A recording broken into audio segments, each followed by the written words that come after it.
Hey everybody, this is vandweller, and we're back with Real Life Micro Sit and Go Grinder Episode 5, Observation Room, and we're going to be doing a sweat session with Velo Blank. We finally figured out how to get that together, and somehow I was able to take enough time off from playing Connect 4 to get this episode done. So anyway, we have got to go get all that set up, so I'm going to pause the video, and we'll be right back.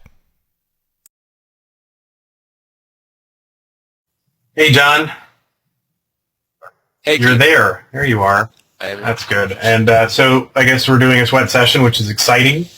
If people knew what went into actually doing this, I mean, they just send us lots of money on PayPal, which I recommend that you do. I could use it.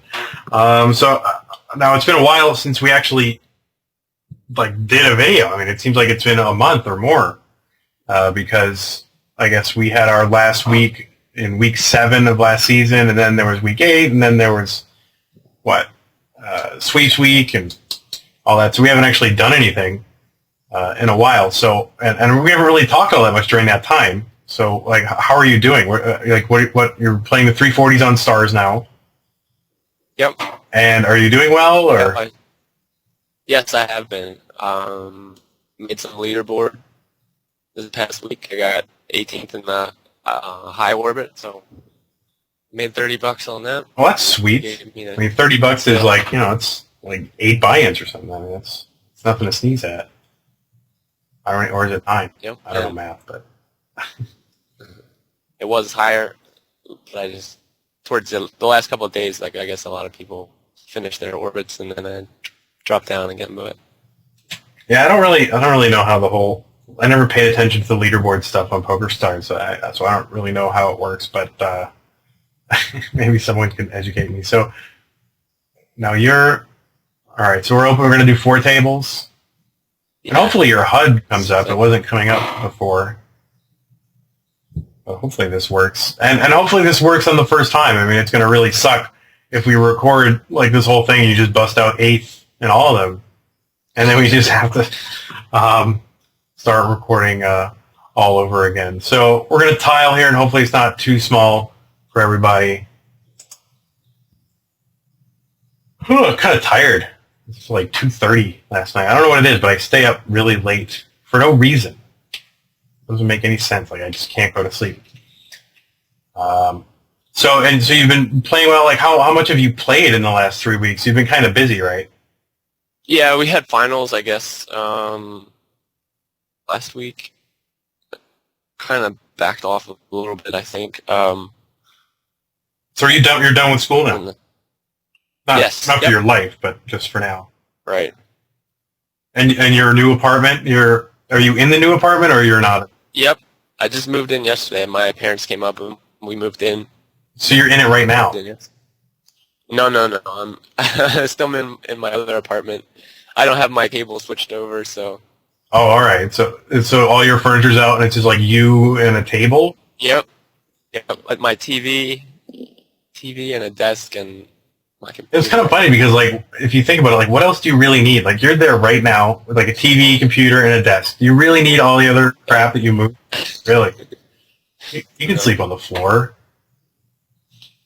These are the HUD now. I don't know how you... I don't know. I think that's fine. Okay. I don't think it's going to be a problem. And if it is, then we'll find out too late. Although it seems to be covering this dude right here. His stack and his name. There we go. Is that doing that to anyone else? No, I think that's good. So the stats we have, I had to edit your HUD a little bit, but the stats we have, I guess, are VPI, number of hands, of course, right up here. VPIP, preflop raise, and then we have, what was it? We have folds big blind to steal. That's going to be important. It's going to tell you who you can steal from and who not, or at least to some extent. And then we have raise first in from the small blind, which is going to tell you basically in the late game, who is shoving their small blind loosely and who isn't.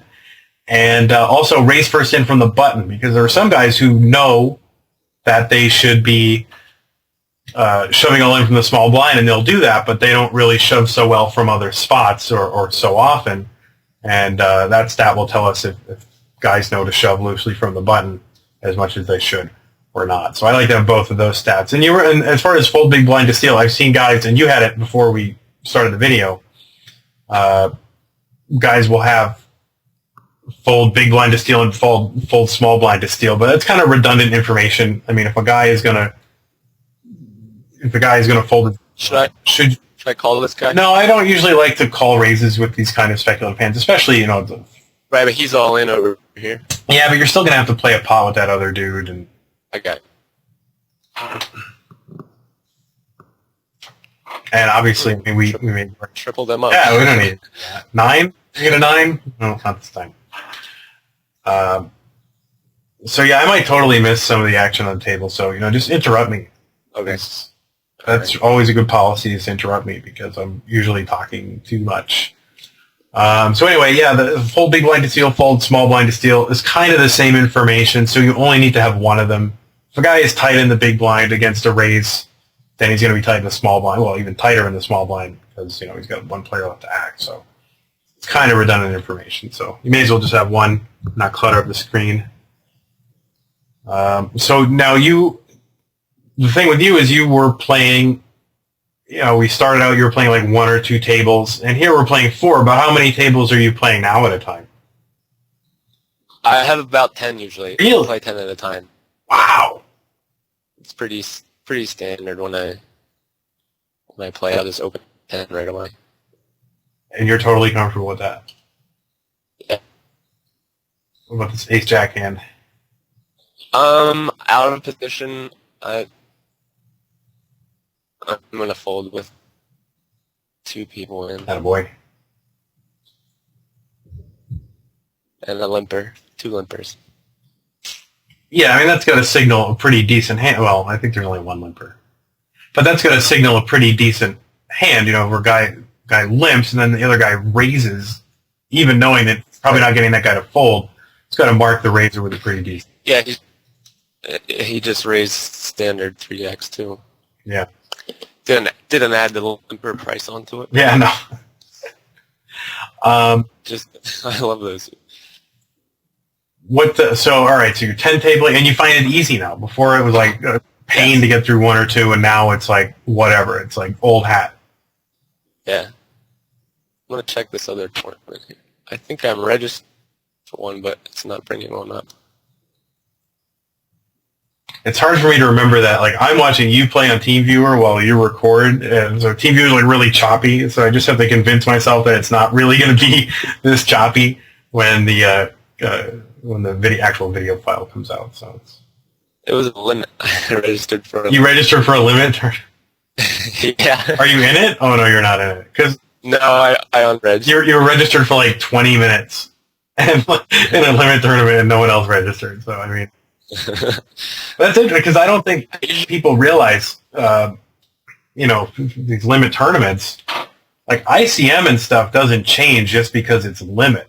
ICM is determined by the way the stacks are set up, and and how they rate relative to each other. That doesn't change just because it's limit hold'em or pot limit Omaha or playing a dice game. ICM is the same no matter what the game is. So, I'm sorry, I'm like chatting and That's okay. Major action going on, like waxing theoretical. Tile this other one. I just took a stab at 9. Now, I'm just checking. And now we can't see the... There we go. It's better if it's better to play poker if you can't see the board.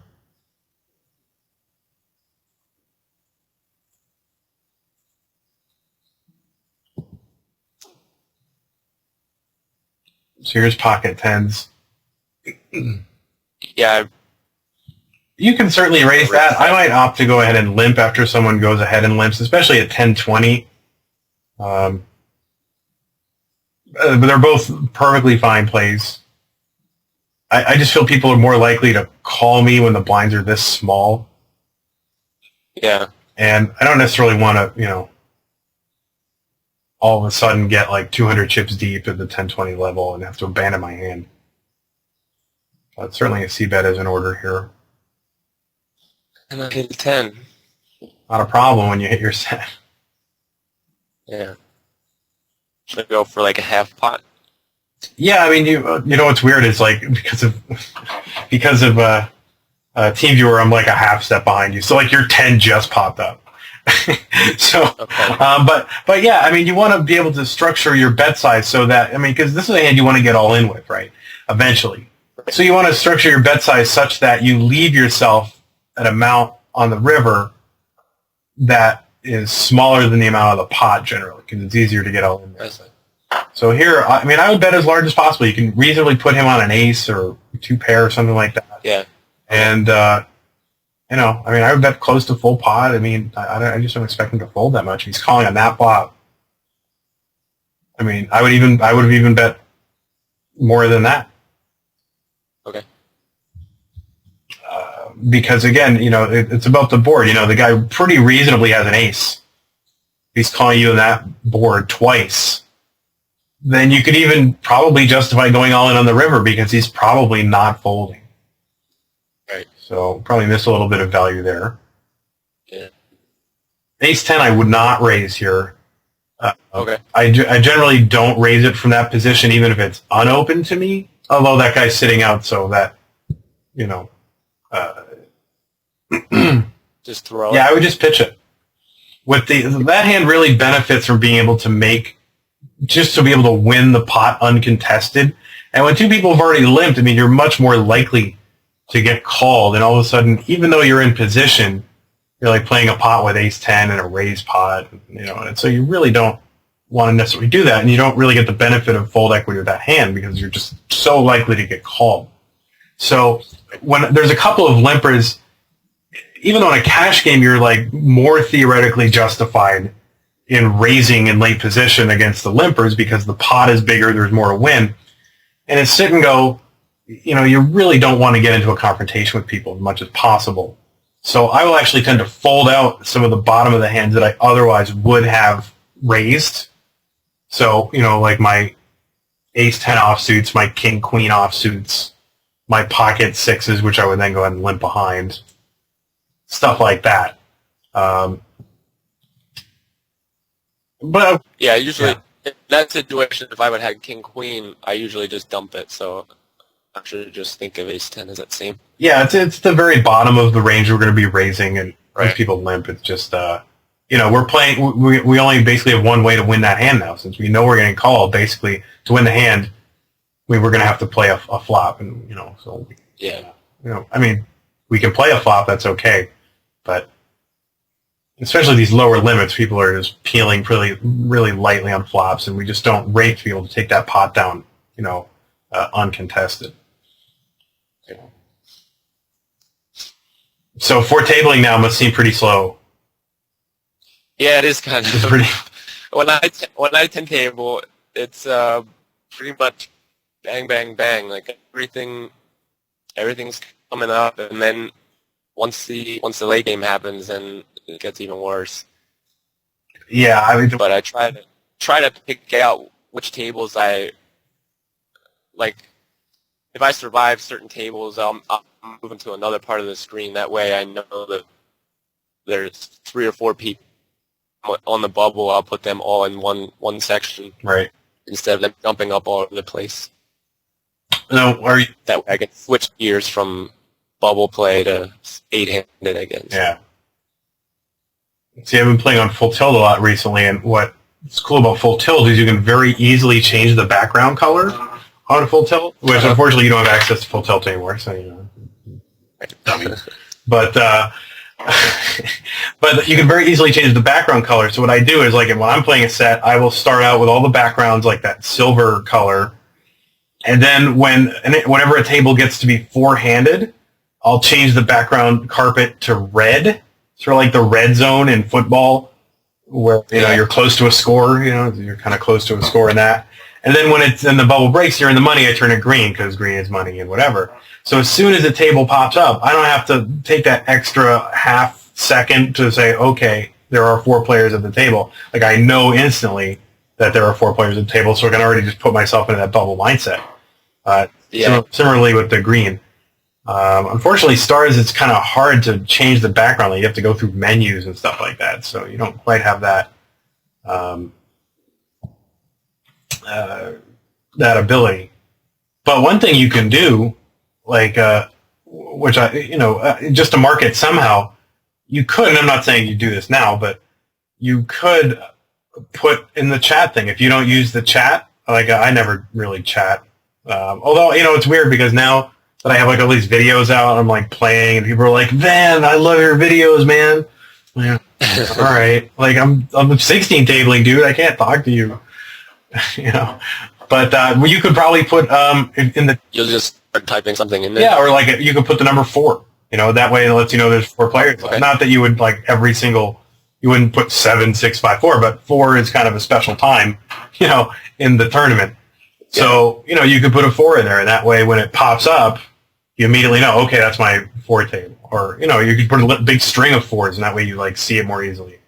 And then once you get into the money, you could, make it a 3 or whatever symbol you want it. But anything you can do to, take that, anything you can do to sort of indicate something to yourself in an easy visual way, so you don't have to take an extra step to, like, look at the table and think about, all right, what is my context? You can instantly, bam, get into that context. Mm-hmm. I think that's great. So pretty slow going so far. Yeah, I haven't really picked up anything. I don't know. We're going to win. I have a good feeling. Like, I have to say that when I sweat people, they run incredibly well. So you should expect to, like, you should expect to make, like, 2 buy-ins per table. You should, which is just going to be sick.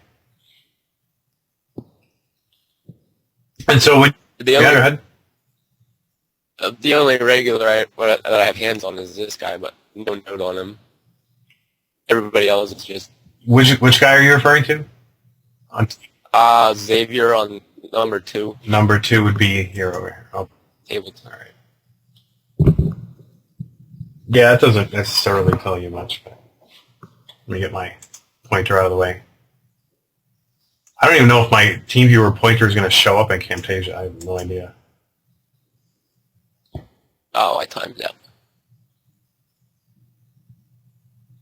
I had ace queen. Oh, you timed out with the ace queen? Yeah. I had made the bet, I thought. Yeah, I think I'm a good, like, 2 or 3 seconds behind you, so it's going to make for interesting editing. I'm glad it's not my job to edit you. I think it's a little slow too with the recorder. I'm not sure. Yeah. Well, it just feels slow. Yeah. Well, hopefully you bust out really fast. Yeah. I hate playing. Yeah. I've been playing Super Turbos on full tilt, like at the lowest level. They're awesome. I mean, those are great. If anybody's not, is playing on full tilt or whatever, and doesn't, and it just hates playing like I do, you can play, if you 12 table, you can play 50 an hour. And you can play 100 in 2 hours, and if you like to, like, get in 100 a day, like, there's people that like to get in 100 games a day, like grinders, and, at turbos, that's going to take, I don't know, 4, 5 hours maybe, but Super Turbos, like, 2 hours, boom, done. So you just put on, like, Revenge of the Nerds, watch that, play poker. Let's see, we're folding the 5s. So, and the 2s. I mean, you could limp the 2s. It wouldn't be that bad. I was going to ask you about that too. Like, even 9s, like under the gun, to just limp 9s right away. Well, I mean, there is no under the. I mean, you could. I mean, there's nothing wrong with that. I mean, it's certainly overall going to be a problem. I came across it the other day when I had precisely 9s under the gun. I was like, I wonder if I should limp, because I'll actually fold any pocket pair if it's first to ask me, but maybe I shouldn't. Yeah, well, in the early levels, I think we went over this a little bit. In the early levels, like 10, 20, 15, 30, you can go ahead and limp any, assuming you have your full stack, you can go ahead and limp any pocket pair from any position, assuming, everyone has sort of their close to their original stacks. If you're getting about 40-1 implied odds with a pocket pair, then you can limp regardless of your position. Yeah. But once it gets to be about 25-50, then you need to be a little bit more selective. But nines, I would still limp, I think, at the 25-50 level at a full table. Now, of course, if a couple people have been eliminated, then under the gun is not under the gun anymore. So, and of course, nobody can ever fold anything. So now you have to play a pot with ace queen. My other ace queen, I would have tripled up basically. Well, Just bad kickers. The other one. He has 560 left. I would just check behind. Yeah, I would check behind and try and hit my Miracle King or whatever. And you probably, I mean, it's pretty likely you even have the best hand. Here you almost certainly have the best hand, so you can certainly bet for value now. That's good. Good bet size. Probably even go. I mean, this is a looser guy, so you could probably even 52. It's 23 hands. Yeah, I mean, you can count on him being a looser guy, so you can probably even bet a little bit more. Yeah. I'm not afraid of the flush. I think you bet the flush. Or has some kind of draw. Yeah, the straight draw. Yeah. Just make it 200. Oh, I think you could even go a little bit more than that if you wanted to go like 50, okay. 275, anywhere in there. It's probably good. But certainly, I think value betting the turn is something people don't do often enough, or they don't do it aggressively enough, like aggressively bet sizing, because once the river comes out, everybody knows what hand they have. Oh wow! So you're gonna have to call, but so maybe you did catch the flush, but you're kind of stuck. Jack 6. Jack 6. Nice. Yeah. But once the river comes out, everybody knows what their hand is. So their hope is gone. There's no more draws, and how he can find it, and it's just a very simple decision for him to make. He can't count on okay, maybe I can hit my kicker on the next card or anything like that. He knows exactly what his hand is, and so his hope is gone. And so you want to catch people for value bets. I mean, obviously you can value bet the river, but a good place to get value is when people still have a hope that their draw might come in, especially against looser, bad players who are going to properly chase draws on the turn for a bad price. I like to bet often and large because I think people are going to call a lot, just hoping that the river completes everything. It's something I observe that does not happen often enough, or at least for large enough bet sizes. So you're sitting alone in your empty apartment? Yep. That's good. I have TV on. I fell asleep last night watching Poker After Dark. Oh, really? And I'd even made a pizza, and luckily I turned the oven off, and I was waiting for the pizza to cool down, and I was watching Poker After Dark. And you fell asleep with the pizza on the. But you didn't even eat the pizza though, did you? Nope. But pizza's one of those things that you wouldn't really do this with a steak, right? If you left a steak out on the counter, you'd probably wake up, you wouldn't eat the steak. But a pizza, I'll eat it. I'll just heat it back up. It's no big deal. Or mashed potatoes. If you left those out for 8 hours, you wouldn't eat it.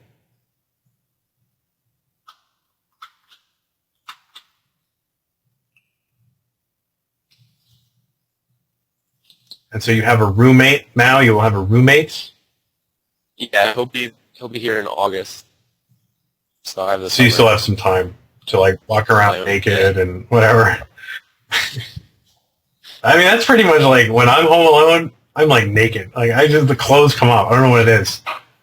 I just want to be free and liberated. I'm naturally kind of warm person. I don't mean emotionally. I mean literally temperature. So I'm as soon as people are left the house, I'm just it all comes off and I just walk around. Yeah. I don't think people wanted to know that about me, but whatever.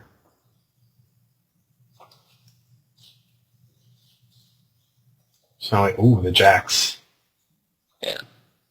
Exciting.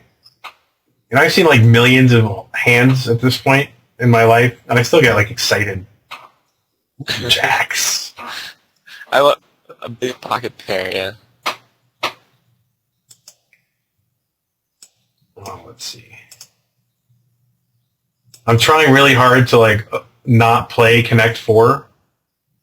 Like I don't know if you saw like a Deuces. There's a how to play Connect 4. I saw that. Yeah, it was good. I mean, I still like I watched it and I still can't play it.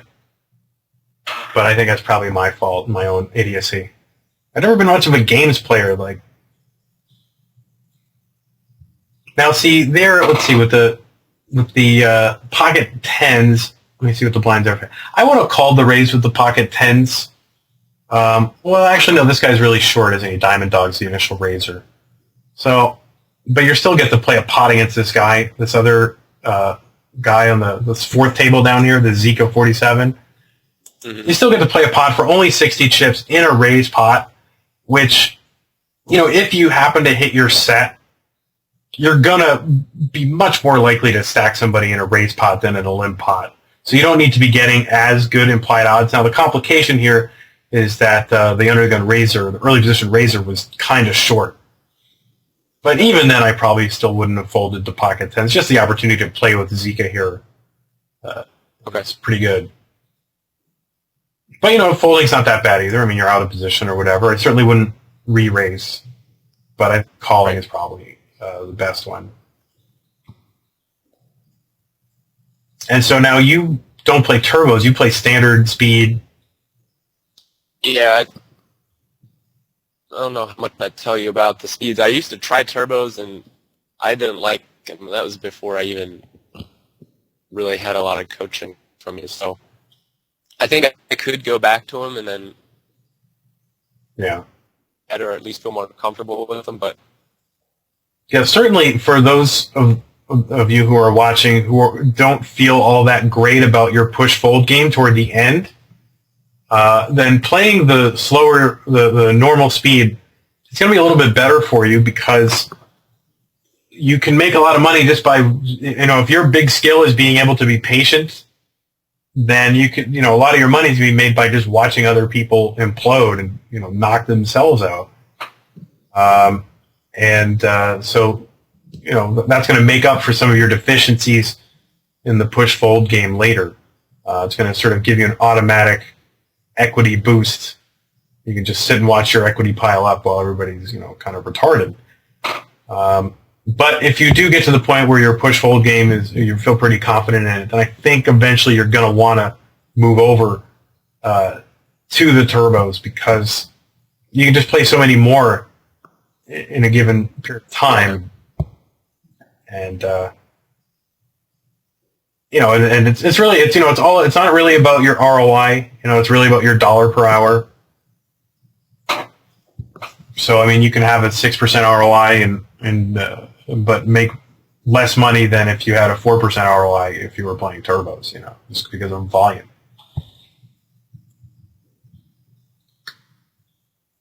So you've been doing pretty well, and so you have like thoughts of like moving up soon. Yeah, I guess my next step would be 550, I think, on stars. Yeah. I don't know. Since I made the leaderboard, I'm kind of stalled because I can beat 3, and I have buy-in for 5 now. Mm-hmm. So now the 340s, is that like the top of a leaderboard kind of tier or something like that? Like, is that like, would 5s put you in a higher leaderboard or something that you can't quite? Are you already if I limp 2s here? No, I wouldn't limp the 2s. A little bit too early. Plus, the blinds are around 25-50, so you're getting like 30. You know. But that's what I was wondering about limping certain hands. Like if I'm first to act, I wasn't under the gun there, but I was first to. It was folded to me, I guess, in early position. Yeah. Well, those hands really benefit from being in a multi-way pod, in position, and so forth. And you just wait till it is set up as a multi-way. I'm sorry, what did you say? The Skype screwed up. What was that? Okay. You're saying I should wait just until the multi-way pod is set up rather than limp it and hope people limp behind. Yeah, for sure. Especially with those bottom pairs where you're almost always going to have to win a set to even have hit a set to even have a chance. You know, you can. That's how I would normally play with twos, and then that's why I was thinking, well, how high does the pocket pair have to be that I actually limp to start? Yeah. Like pocket nines there. Well, once you get up to like sixes and sevens, then you start to have a good shot at winning the showdown without even hitting your set. But I still, again, it's still going to benefit from being multi-way, and in position. And at the 25-50 level, I'd probably still limp nines and maybe even eights. Sevens are kind of great for me. But if you're on the button here, then I would limp every pocket pair if like at least one other guy had called or something like that. And I gave that kind of 20, 30, 40 rule like earlier. Did I?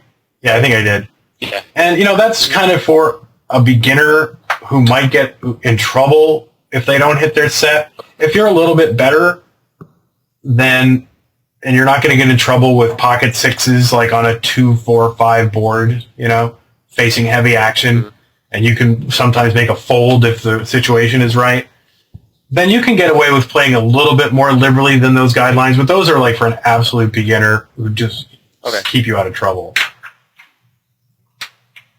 So, it's not super wrong to limp any pocket pair at 25-50, but so you get the ace-jack. Yeah. What do you generally do here? Probably just check it and fold if I don't hit anything. This guy is pretty tight. Yeah. Yeah, I like that check. So I'd probably raise my ace-queen suited there, ace-king, and, pocket tens and higher. Well, that's a good flop for ace-jack. I would lead right out. I mean, you've got a lot of, Yeah. You want to start building a pot. You're going to hope that, somebody has hit that board in some way. So I'd make a fairly sizable bet. 150, something like that. You got 3 other players and like 3 Broadway cards. So somebody's got to have connected with it, you hope. And you got to start building that pot because you want to get all in by the river. So you have to build a pot.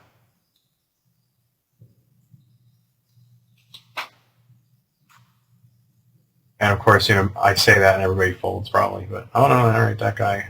We've got one caller, but if this guy calls this all in, should I just call behind him?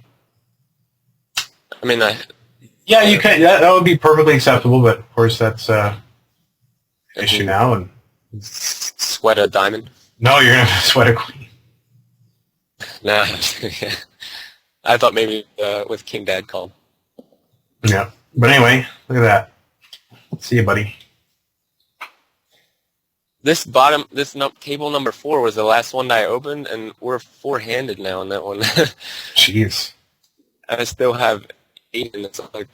That's one of the tougher things to play is like these medium and deep stack bubbles. And you really got to pay attention to your opponents and what they'll let you get away with. I do like to steal liberally in these places because I think that guys do not... Well, here's your kings here. Obviously, we'll just stick it in.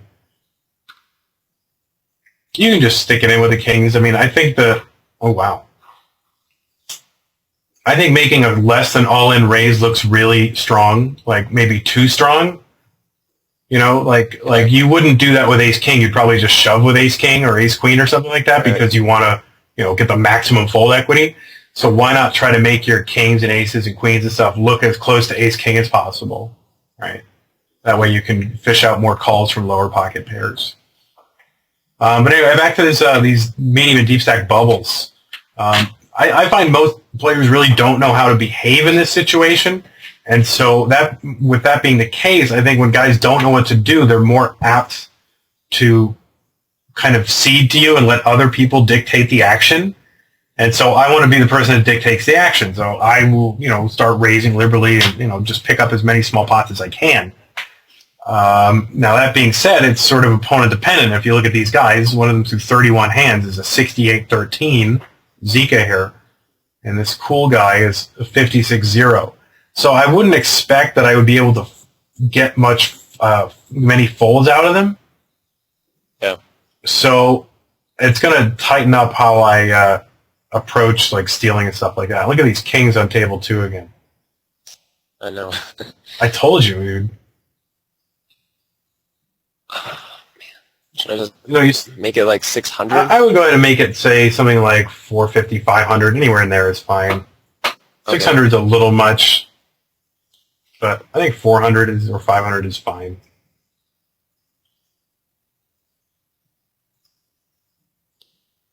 But whatever you want to do, man. You know, that's what's great about life. Gray areas. Do what you want. One thing about having this tiled, I don't have Table Ninja started, so the live table doesn't pop up. Right. And I have to, you have to actually look around. Well, no, there it does. Yeah, it did pop up there, but if I have, if I want to check fold, I have to click twice on another table.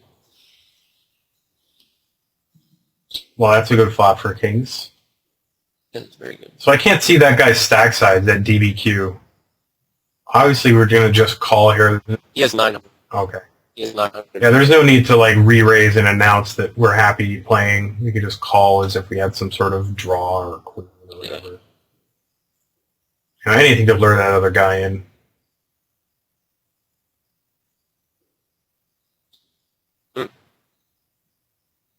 What?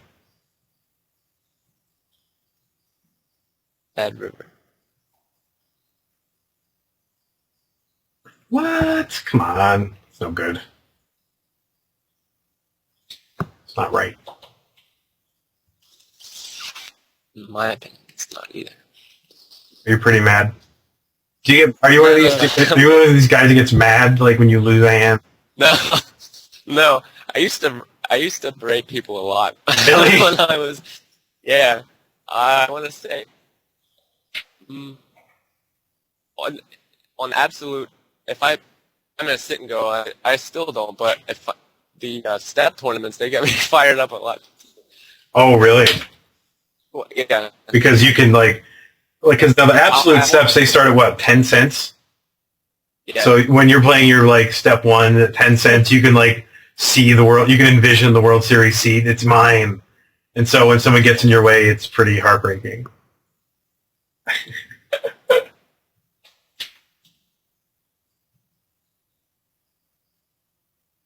This guy, he's been checking really quickly. Yeah, I mean, you could take a stab, but then again, see, the problem is, yeah, you got two people in the pot. The paired board there was bad. Yeah, no, the paired board is good for, taking a little stabs like that, but it's better if you're in position. Yeah.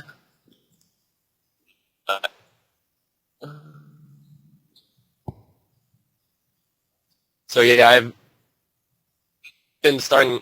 I played the steps again a lot more recently. I started playing them and ran really good early. I got up to step 7. Oh, really? And busted out like really early. So that dropped me down to 0 again because they give out like I think around step 8 or step 7. If you're 6th, they still give you $12. Oh, all right. How much is a step 7 worth? Like, what is the buy-in for that? I think it's 90. Wow. So you turned Step 8 is 70. 70 for step 8? 270. Oh, 270. Wow. Yeah, and then step 9 is around 750, I think. So step 10 is 2200. So a step 9 is sort of like a step 5 on stars. And step 6 is sort of like step 10, and step 4 is sort of like, all right, yeah.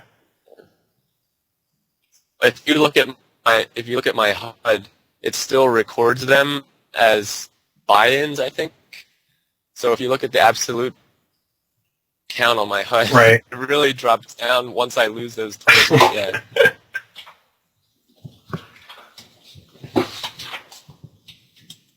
So it could happen. I mean, you could turn a dime into a World Series of Poker entry. Yeah. Still holding out hope that that's going to happen? I am, yeah. I think it would be really cool, but I haven't really played the higher levels, so I'm sure they're just swimming with sharks up there to try to take down a seat. Yeah, that's for sure. I mean, same with Poker Stars, definitely with Poker Stars. Yeah, they just kind of, there's like 6 regs that just like sit there and wait. for like the guy with the $2 average buy-in to like luck box his way up there.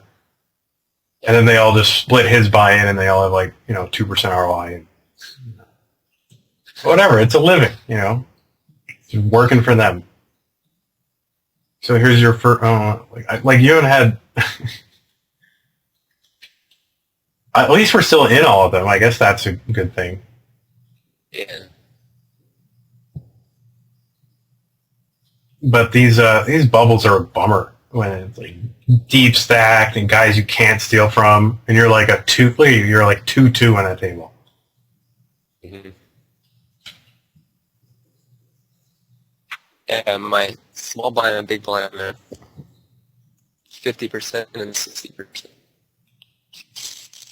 Not that I mean, that's the thing. Like, I don't really look at their full percentage. I just kind of look at their VPIP as a gauge of I could probably steal from a guy with a VPIP of which is lower. Yeah. Like, I don't really look at their actual steal percentage. Yeah, no, that's I think that's totally fine. I mean the fold big blind to steal and fold the small blind and the other one. What was the other one? Oh, raise first stand from the button or the small blind. Yes, that's just extra information, and you don't need it. You can pretty much deduce everything you need to know about a guy from his VPIP and PFR because it tells you, well, is he following sort of the sit and go protocol? Does he understand the dynamic of this game that you cannot be a 65-12 and win at sit and goes? You know what I mean? Yeah. How about a queen on table 4 or an 8? Yeah. Do they really get out? How did they get all in with those? I know. The Jack 3 opened it for an all-in. Nice. And money bags called them down. And he backdoor running Jack 3. Obvious.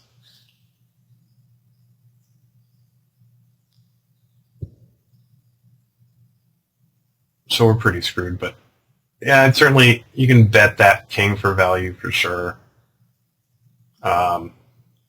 Somebody could have a queen. I mean, not that they necessarily would check a queen, but they can catch somebody with a draw or a queen or whatever. If someone raised here, now with 2 callers, it's a little bit troublesome because it makes you think, well, am I out kicked? Is there somebody slow playing a 5? Well, a draw on that queen just kind of ruins it. So I would really just hope to check down. And, a guy at 5-0 who's not raising a lot pre-flop, if he bet, I would just think, well, that doesn't seem very aggressive, so maybe I just get out of there. But hopefully, this guy check behind. I know you're a little bit. Yeah, they both checked. And are you the winner? Yeah, we'll see what they have. 8s and Jack 10. Well, the 8s are, I guess, kind of reasonable, but I would have folded the 8s if I were him. But I'm a nit. I mean, look at your stats on each table: 7-4, 8-5, 2-2, 6-6. And look at everybody else. Maybe we're a little nitty, but I'm fine with the way they're waiting for all in. I don't know what he's saying to you, but yeah, like since I've started playing since the first episode, I guess I've gotten used to the style of play, and I don't mind. Yeah, whatever. I mean, waiting and picking up hands against really bad players and just banking. Taking it down. Just banking. Yeah. So how many games you put in a day? Would you say when you have a free day and you're playing and blah blah blah? Like how much volume are you putting in? I'll put in. Oh, it's tough to say because there's times where I'm on the phone with a friend and he's playing on Absolute and I'm on Stars, so we're just in poker mode, and yeah. I played 5 or 6 hours overnight one time and then woke up and went to work in the morning. Yeah. So it all depends right now because I feel like I'm learning a lot about the game, so I want to play while it's in my head. Like since I got the Moshman book too. Right. I play a lot more. with 9-2 suited, I know it's a really bad hand, but should I at least call him? No, 75? no, I wouldn't at all. I mean, you're pretty short, and like really, what's your game plan? If you were to call, what's your game plan? Just to like bet out any flop, or like what are you trying to accomplish? The nines, I'm almost certainly calling there. Stick him. Well, the nines, let's see, I can't see the blinds. That's rough. I mean, he's only raising 10% of hands in pocket nines, and we're like 18 blinds deep. So I'm not really, I don't know if I necessarily need to call, but it's hard to, against a bad player, that's pretty tough. It's hard to know what he's doing that with, and when I'm not sure, I'd rather just fold when I'm being shoved on.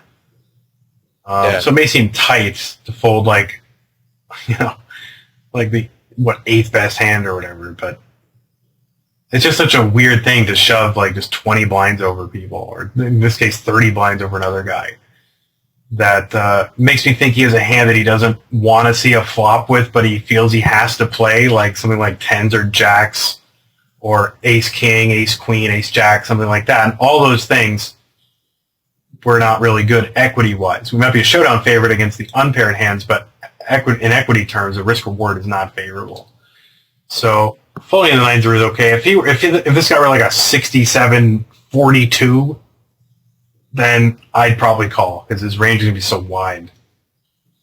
In table 2 here, should I just ship it? The jack 6, yeah, I would ship that. I would. I keep timing out because I'll try to interrupt you if there's a... Yeah. Well, just play. I mean, you don't have to do it, Okay. If I'm talking, just you timed out. But I would have shoved the jack 6, and I would shove the ace queen here. Yeah, I actually made a raise there, and I timed out. Oh, crap. But yeah, I'd shove the ace queen there, even though you've got like 13 or 14 blinds. It's just a much easier way to play that hand. So yeah, if I'm talking, just make the move. You don't have to stop.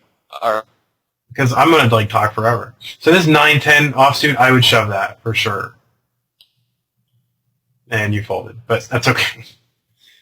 But that 9-10 on table 2, I would have shoved that under the gun. I mean, because you still have the ability to make people fold.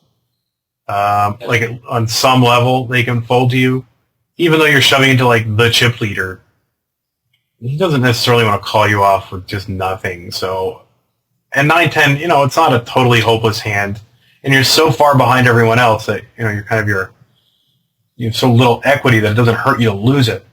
And so you've got fold equity. You may as well try to take a shot at building, getting some of those chips back, getting back in the game. So it's not like really throwing away your tournament, but in a way, it kind of is.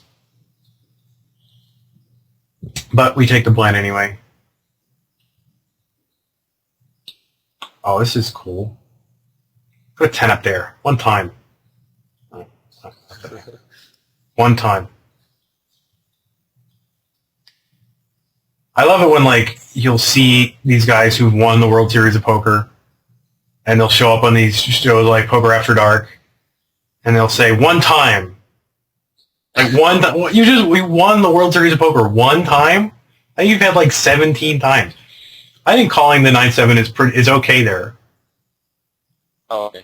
Yeah. I was going to ask you about it, but because I realize I don't want to be blinded out, and small blind's only 75. Yeah. So I would also call with Queen 6. I think calling with Queen 6 is okay here too, because you've only got 2 blinds basically, and that's a good time where where you can't make anyone fold, but what you really want is like a heads-up pot. That way you only have to beat one player. Like the real tragedy when you have that stack size is, you raise and like 4 people call you trying to knock you out, and you have no chance. Mm-hmm. Whereas if you can call a raise like that, what was you have, ace queen? Yeah, that's unfortunate. But whereas if you can call a raise like that with a stack of 2 blinds, that other guy is providing the fold equity that you don't have. Now, of course, you do have to show down against him, but it's better than showing down against 3 or 4 other players who might be apt to call you. So you can sort of piggyback on his fold equity. I think when you have that set, I wouldn't really do that kind of desperation call much larger than 2 blinds. So you're in the money here. Okay. Yeah. That's the best.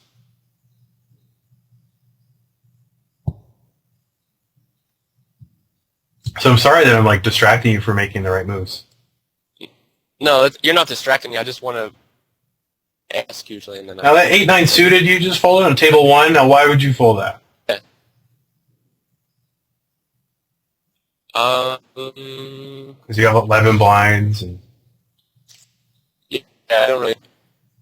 I mean, based on my big blind that was there. Yeah, I mean you have basically 11 blinds, and there's nothing wrong with shoving a hand like 8-9 suited or any ace, or Broadway cards for over 10 blinds, like 10 or 11 blinds from the small blind. I mean you only have to get through one guy. Yeah. And he's going to fold a lot, especially with that kind of over shove that's slightly over 10 blinds.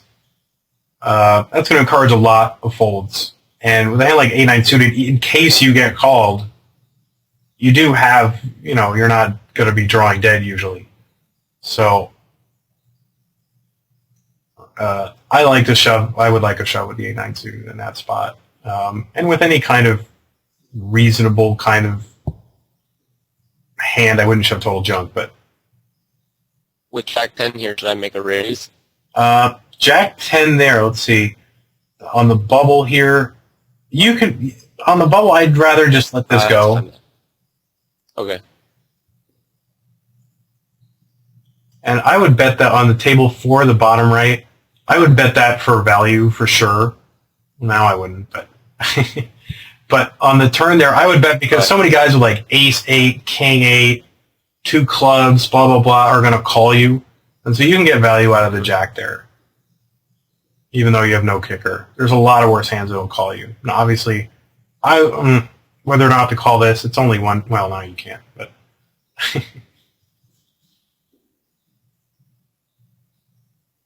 but anyway, yeah, I'm just so distracting. I'm a vile man.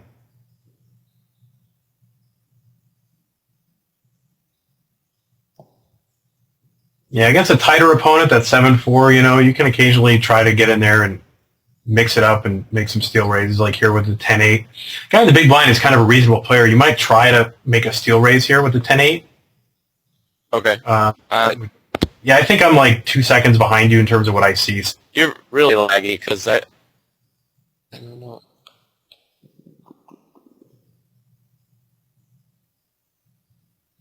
Yeah, I try to make my aces look like ace-king, and I would just shove it. Okay. Just hoping to get a call from like a lower pocket pair, something like that. This guy, yeah, and the other thing is he's kind of a tight. Oh boy, come on, no club, please. Thank you. He's also a tight raiser, so I don't expect him to fold that often. Through 65 hands, he's raised 6%. Yeah. So I feel like I can just get it all in and not have to worry too much about it. And again, making those strong hands look weak by ironically shoving all your chips in instead of a few of them, that makes them look weak because it looks like you don't want him to call.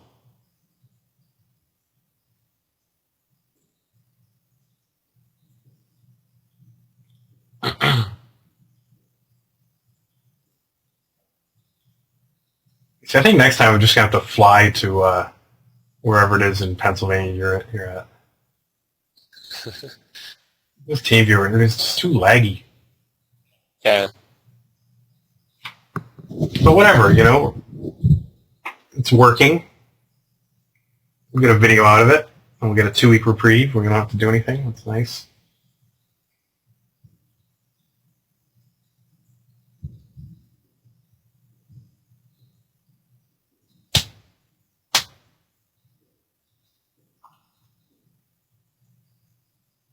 All right, now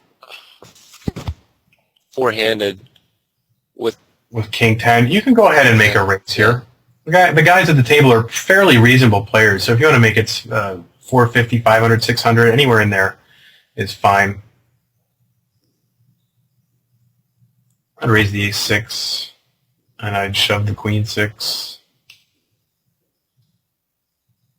King 10, I'm never folding, so I'm happy to try and get it all in. So, 600, something like that. Call a shove.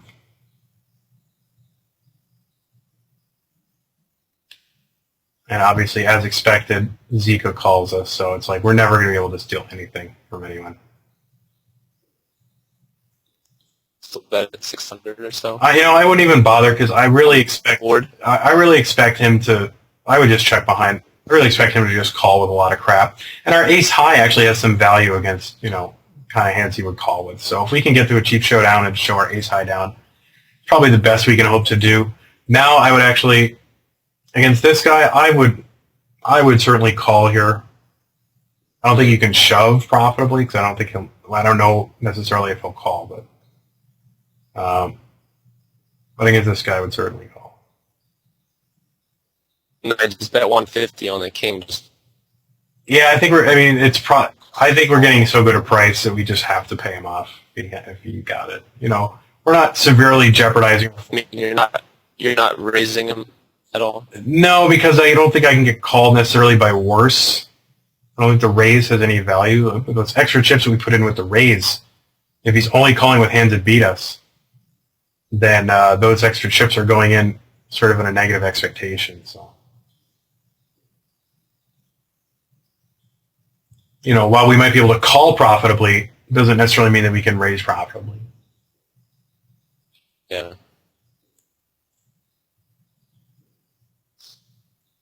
So obviously, yeah, we're never going to be able to steal anything from him. But, I guess calling the ace-6 isn't totally unreasonable. A pair and a flush draw, I'd certainly bet out here. Bottom right. And then you've got your decision up top left to do, I guess. Still the bubble.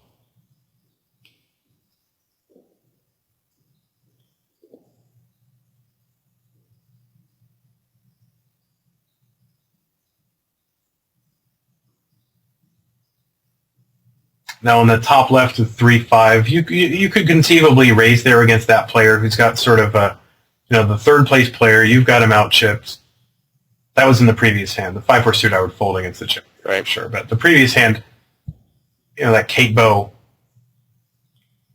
He's got a lead on someone, so he's got to like his standing in the tournament a bit. He's a 24-6. The 24 doesn't bode well, but the 6 means that he must have some respect for hand values. Yeah, this HUD display is still that old one. So this is an ag factor here, that 10. No, that can't be an ag factor, can it? Really? Yeah. Wow.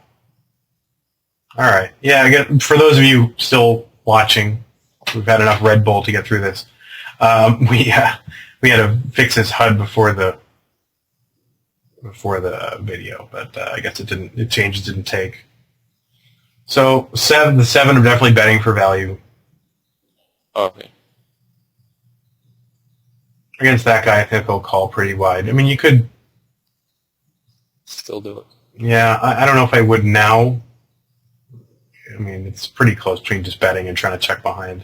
You can't really bet for values as well anymore, but now it's certainly not a problem when you hit your trips. So I would bet. I would bet. That looks steep there, doesn't it? 500. I would bet even close to full pot. I mean, if he called you on that ace board, could have an ace that he can't lay down.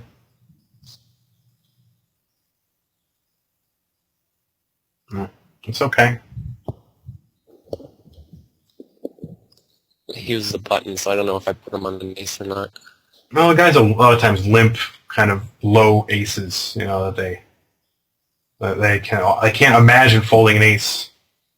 So, but they can't raise it either. So they go, oh, I guess I'll limp it in with no plan.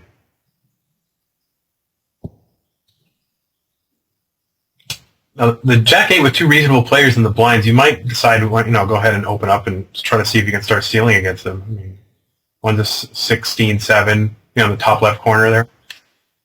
Yeah, I already folded. That's okay. I mean, but it seems like by the time you get to the decision, like I'm seeing like 18 hands before it. It sucks. Turn that game.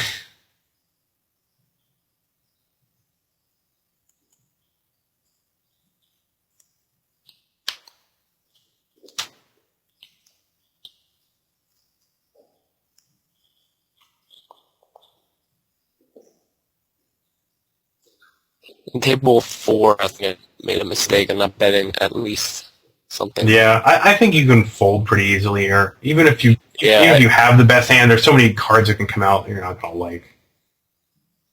9, 8, king. Well, no, you'd like a king, but, you know, ace. Even though it gives you 2 pair, puts it straight on the board with the king, so. So obviously we're just not going to be able to steal against this guy. He's never going to fold. Yeah. So it doesn't have any value. Play out of position like that. King deuce. And that guy isn't having it with Kate Bow. Whatever, we tried. You try again. I mean, they're reasonable players with that 10-5 you had up there. Even though you missed it, whatever. But you should be looking to do that with these. I mean, that's the value of these HUD stats, is find the guys who are, you know, going to play tightly out of position against a raise, and then, well, make them play tightly out of position against a raise by raising. Mm-hmm.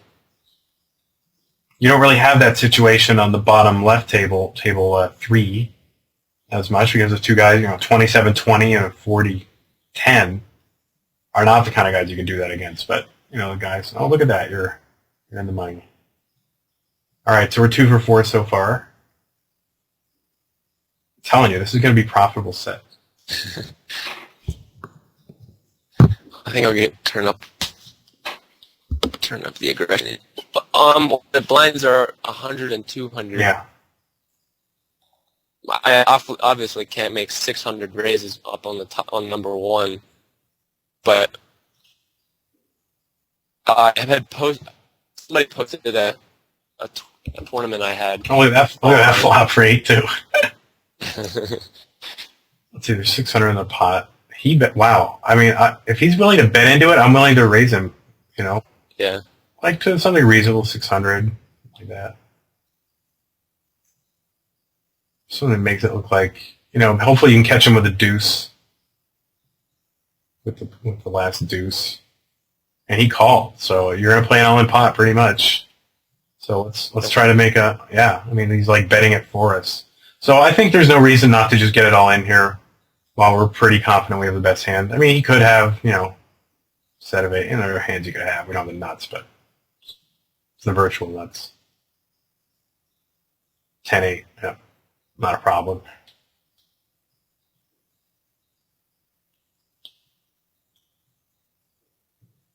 And that's kind of a goofy way to play 10-8.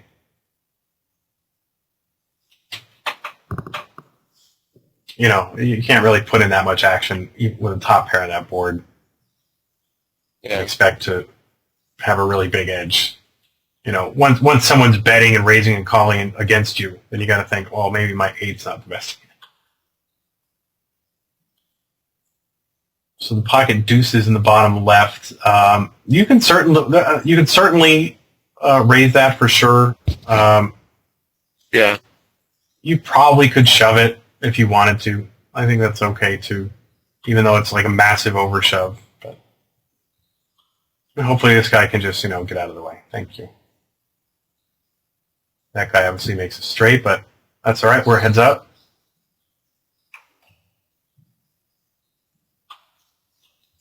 $7,000. What is his avatar? It's like him and his retarded friends or something. It looks like the Jonas. Oh, it is. Oh, I can't really. I'm not sure. Is it really the Jonas? So the ace-3 there, I would shove for sure. I mean, I wouldn't even bother making a standard raise. Now that you've got just a little bit over 10 blinds and an ace, I'm just shoving because I don't want to get screwed with by the guy. Okay. So, you know, any hand that I'm going to make an open raise with, I may as well just shove at this point because I just want to get him to fold or get the money in while I'm good.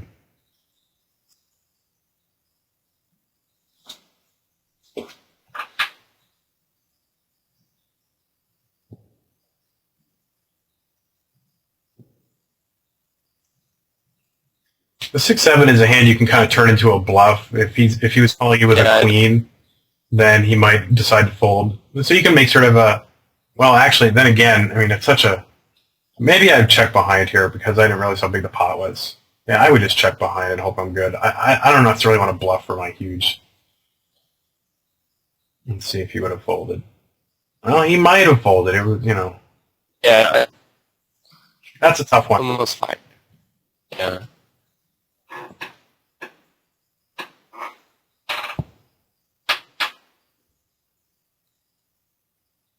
Let's see, you got queen jack in the bottom left. Ace jack in the top right. You're going to win. You know that, right? I hope so. I know. And you find that you'll be able to afford the insulin that you need. That's what I like to tell people. It's like, please let me win so I can afford my medication. All right, I don't have medication. But I probably should have medication. That's what I've been told. All right, classic race. We're going to win that. Sure. Oh, come on. That's not nice. Not right. Oh, whatever. Hand played itself. Second place. I'll take that. You know, if I finish second place in every tournament, I could retire. And I'm never upset about second place.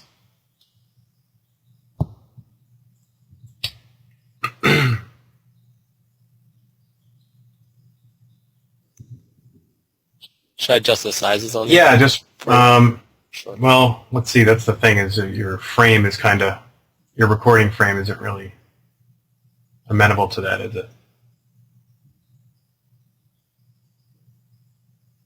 Yeah, but you can overlap them a little bit. That wouldn't hurt anything. Whatever you got to do, man. I don't have anybody on this table, so. Oh, yeah, so you can just overlap it pretty well. Look at that. Have you gotten recognized yet? Yeah, actually one person, I think just one person. Really? It was observer chat. I don't think I never really played against somebody from DCP yet. Yeah, I get it all the time. It's kind of irritating. It makes me want to play more on stars where I kind of, my screen name isn't really out there. But for now, I'm kind of addicted to these super turbos, and I'll take it.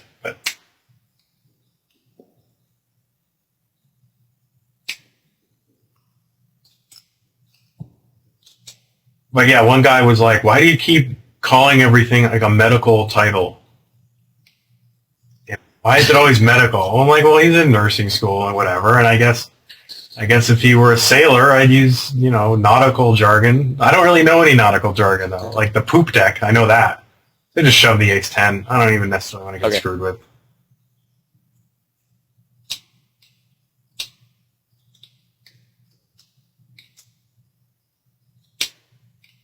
Like, what are some other... I don't even... Have I ever been on a boat? I don't think so.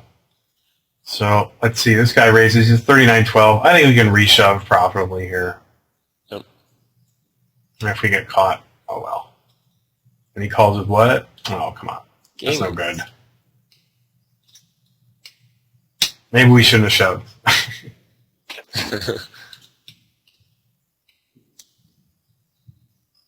But, if he's paying attention at all, and there are 2 type players in the blinds, and he could certainly go ahead and raise. It would be nice to have that open raise stat that we put on there. That would have helped. So we bubbled. Yeah.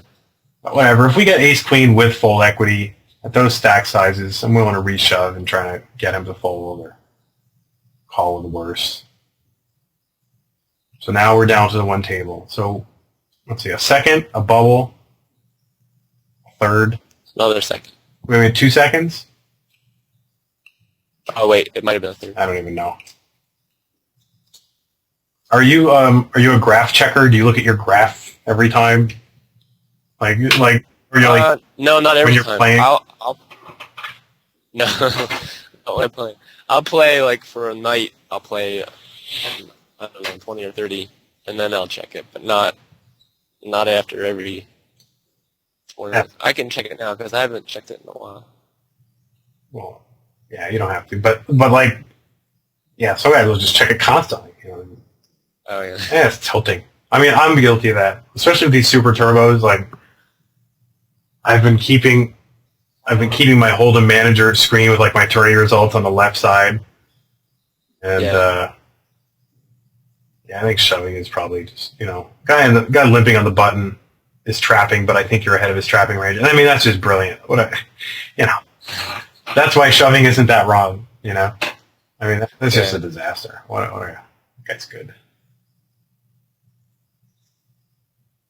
If you want to let him know about Deuce's crack that he might need some help, that's cool. DC for life. DC. No, I should type it in. Yeah, you've got to put him in. So just take him out. Yeah. Yeah, it's not so much taking him out, is that what you're risking relative to the reward. You know, it's pretty good in your hand. Obviously, he's going to dominate him. You know, obviously, we know we're going to dominate him. So look at that, Shazam!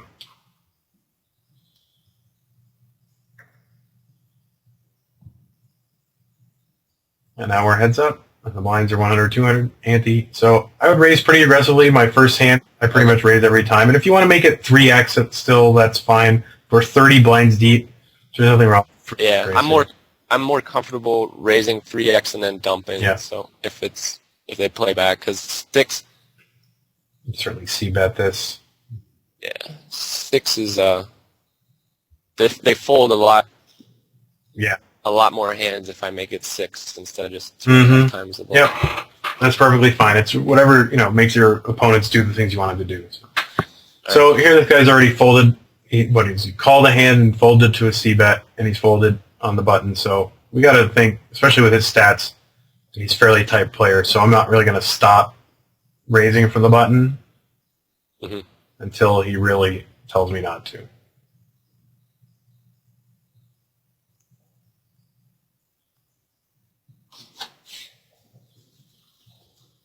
That's a hand, but unfortunately he's probably going to fold to us, right?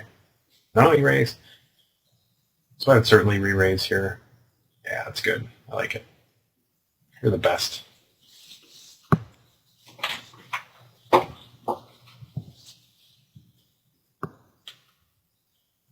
So, of course, you're never, ever folding. I think that's good. You can even bet a little bit lower to try to make it look like you're not pot committed, so maybe he feels he has more room to shove. And hopefully he's got 8, 9. Good job. If he called 1800, that would have left him with 3 something in the pot. It was an easy shove on the river anyways. Yeah. So there you go. Look at that. A first and a second, and if you do that... A third and a fourth, I think. Was it really? Was it first, second, third, fourth? I think so. If you do that every set of fourth, I mean, you can retire in like 2 years. Buy real estate in Cabo San Lucas. So anyway, that's it. Look at that. Sweat session. Now, what have we learned? Not really anything, but whatever. It's not about that. No, I got a lot of good tips and talked about my steps and... Well, not really. Didn't talk too much. Get to them. And we didn't really get to them. I know DC has this whole road to WSOP theme, I guess, that's going on this season, and my series doesn't really fit into that. So I kind of feel like nobody's going to watch or care. But that's okay. That means we can get away with stuff, like showing pornography. Put some pornography on there. No one's why not?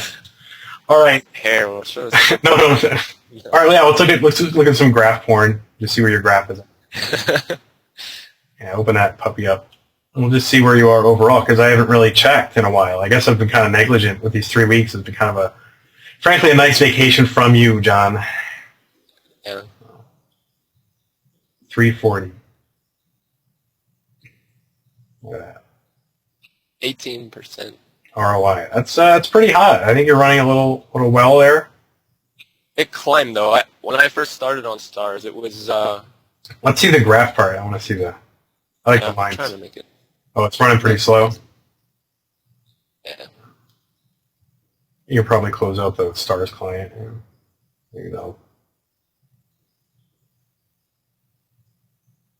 I hate computers. Look at that, 210.